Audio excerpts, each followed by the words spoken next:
Thank you very much again. मैं आप लोगों से ऐसा कुछ नहीं कह सकता जो आप पहले से नहीं जानते।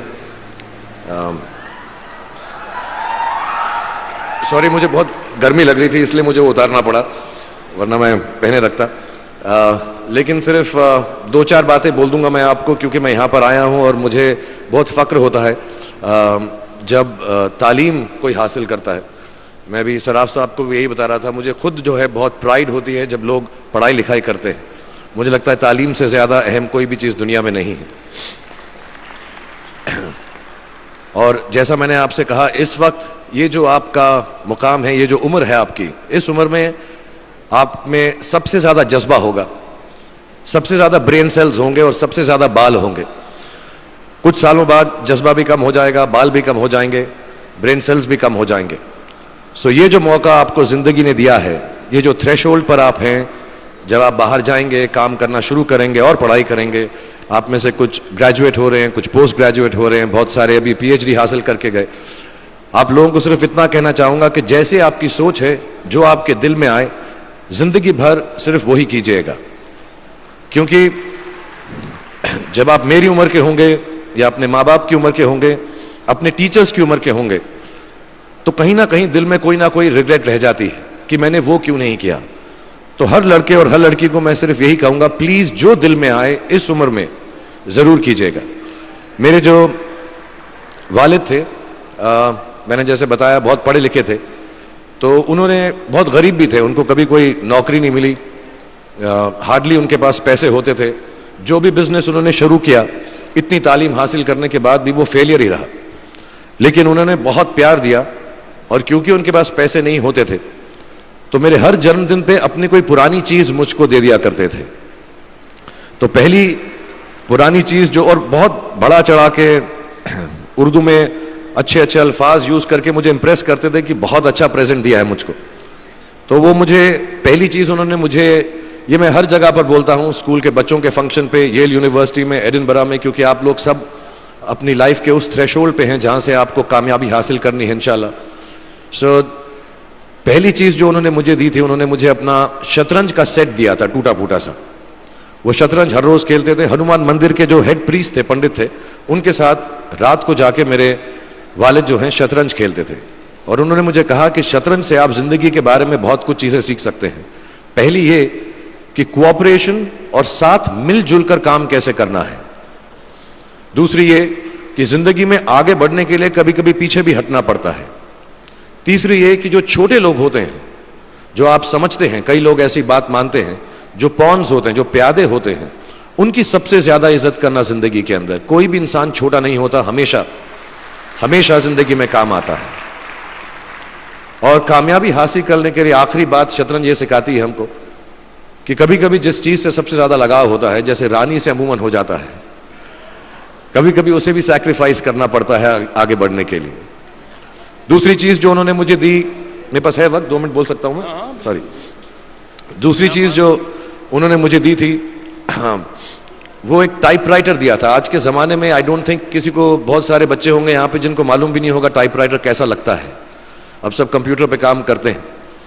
तो टाइपराइटर के ऊपर जब आदमी लिखता है और अगर गलत लिखता है तो उसको मिटाने में बहुत तकलीफ होती है।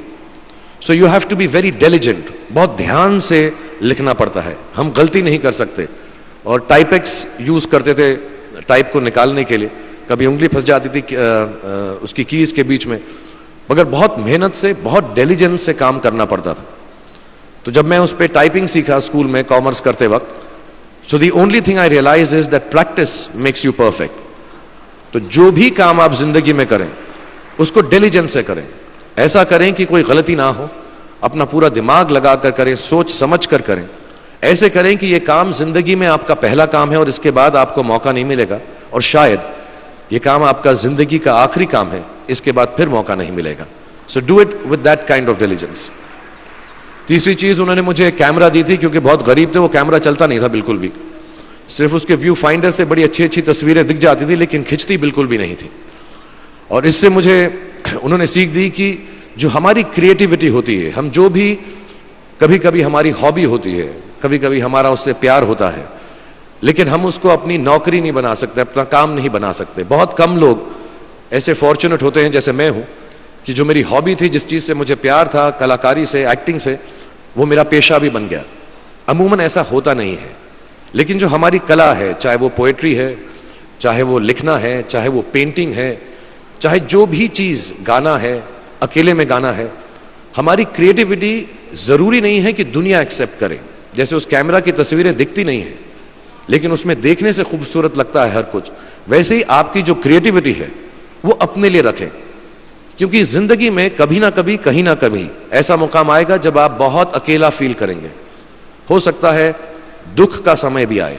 उस वक्त आपकी जो क्रिएटिविटी है वो आपकी सबसे अच्छी दोस्त होगी, दुनिया उसको माने या ना माने। मैं बहुत खराब पोइट्री करता हूं, लेकिन जब भी दुखी होता हूं तो लिख लेता हूं। सराफ साहब से मैं अब सीखना भी चाहता हूं। मैं रेखता पे जाऊंगा, मुझे लगता है ये कमाल की साइट है, थोड़ी मैं शायरी वगैरह सीखूंगा। मेरी शायरी बहुत खराब है कि हमने तुम्हारी याद में रो रो के टब भर दिए, वो आए और नहा कर चल दिए। इस लेवल की पोइट्री है। लेकिन जब दुख होता है, ये भी बैठकर जब लिखता हूं तो बहुत दिल को शांति मिलती है। आखिरी चीज मेरे वालिद ने मुझे दी थी, वो दोनों मिक्स है, मैं जल्दी खत्म करता हूं क्योंकि आप लोगों के पास वक्त नहीं है, आप लोगों को अपनी डिग्रीज लेनी है, सोच रहे होंगे इतना वक्त जाया कर रहा है हमारा ये।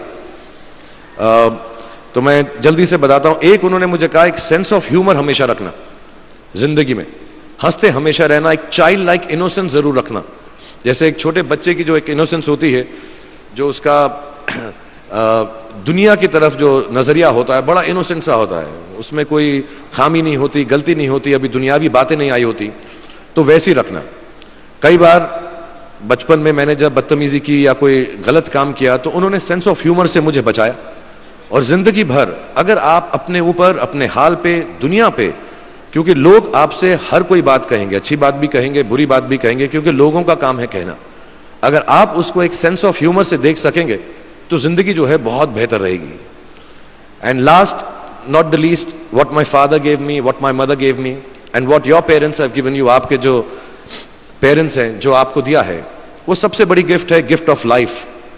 जिंदगी की जो जिंदगी एक खुद ही सबसे बड़ा तोहफा है हमारी जिंदगी, और उसको वैसे ही ट्रीट कीजिए।